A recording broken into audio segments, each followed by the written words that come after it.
I've just gone around the corner so that I can hear you because the loud noise is coming out of the protest that's just taking place outside of number 10 Downing Street. From several UK conflicts arrive at Downing Street.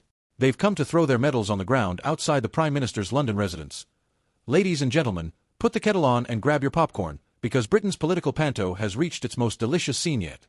1 minute ago, thousands, I repeat, thousands, of rather fed-up, slightly chilly, and increasingly shouty Brits descended upon Downing Street, demanding the one thing Keir Starmer never included in a manifesto, his own resignation. That's right, Sir Keir, Captain Caution Starmer, once hailed as the man to bring integrity back to politics, is now being asked to leave the stage by the very audience he forgot was watching.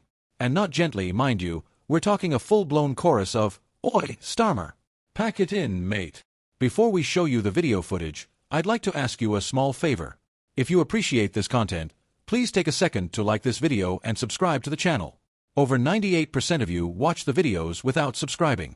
It costs you nothing, but it makes a huge difference to us, so, did you click the subscribe button? Great, thank you so much. Now, back to the video. Now, back to the action.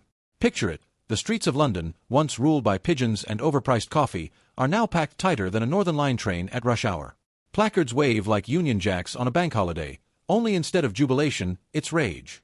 And instead of a royal balcony wave, we've got Kay peeking through the curtains, wondering if it's too late to pretend he's not home. The crowd, oh, it's not your usual Twitter mob or fair-weather activists. It's nanas with thermos flasks and vendettas. It's nurses who've seen more shift changes than stars had positions. It's students who've eaten more baked beans this year than the nation consumed during World War II, and they all chant the same thing, Starmer must go. And you can hear Keir now, can't you? Somewhere deep in Downing Street, adjusting his tie in the mirror, mumbling, "But I've been ever so moderate." Yes, Keir, that's exactly the problem. You see, for months now, Sir Keir has tiptoed across the political tightrope, trying desperately not to offend anyone, and succeeding only in offending everyone. One moment he's pro-ownership, next he's flirting with hedge funds. One day he's defending free speech, the next he's banning words like ceasefire from party conferences. He's the political equivalent of a custard cream, bland, crumbly, and easily dunked. And while Britain crumbles under the weight of bills, inflation, and leadership so hollow it echoes, Starmer's idea of crisis management is to release a carefully worded PDF and hope no one notices. Well, bad news, Keir. They noticed. Let's rewind just a few days. Starmer's government-in-waiting fumbled through yet another controversy.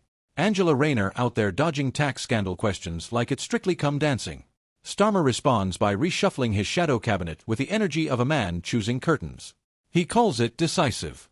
The public call it pathetic. And then there's the elephant in the room, Gaza. Starmer's fence-sitting reached new Olympic heights when he refused to call for a ceasefire, prompting resignations, fury from labor councillors, and utter confusion from anyone still trying to figure out what he actually believes. His response?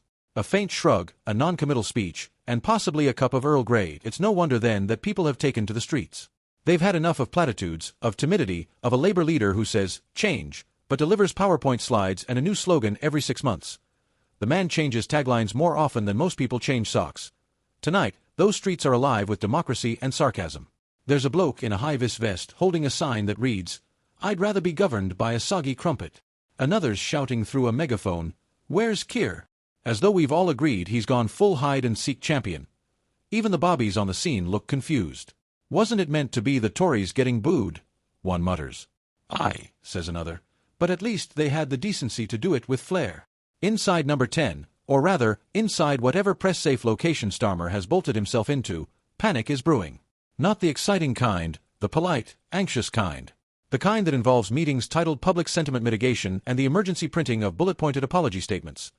His advisors, all equally beige, all equally worried, are probably discussing whether his eyebrows should look more sincere in his next TV address. And still, the crowd roars louder. Social media, of course, is ablaze. TikTok has turned the protests into meme anthems. One viral clip shows Starmer's face photoshopped onto a cardboard cutout being tossed down Whitehall. Another dubs his latest speech to circus music.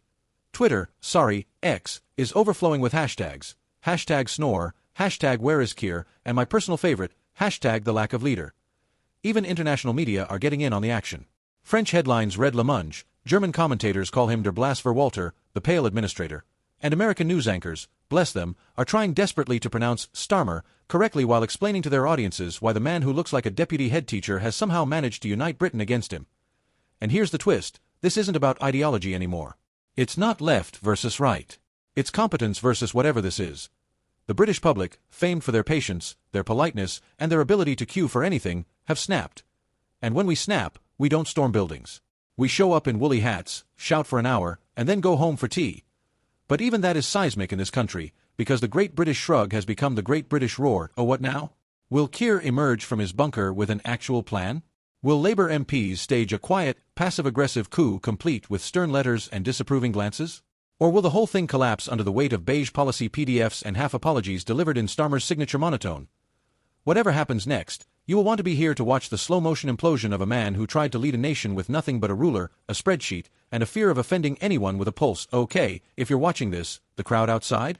They're not angry because you're Labour. They're angry because you're not anything.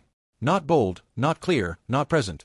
And the nation has one simple message: either lead or leave. If you laughed, cried, or felt even slightly more awake than during a Starmer press briefing, drop a like. If you've ever wondered if this is real life or a very long episode of Yes, Minister, comment below. And if you want to stay updated on this glorious train wreck of a timeline, hit subscribe, and we'll keep the kettle boiling. Cheerio for now, Britain. Will Starmer survive the night? Will Labour dare to lead, or continue to rehearse being in power without ever getting there? And most importantly, where is Keir Starmer hiding? Under the desk, in the fridge, or behind another press release? Comment, share, subscribe, and remember, if leadership was tea, Keir Starmer's would be decaf.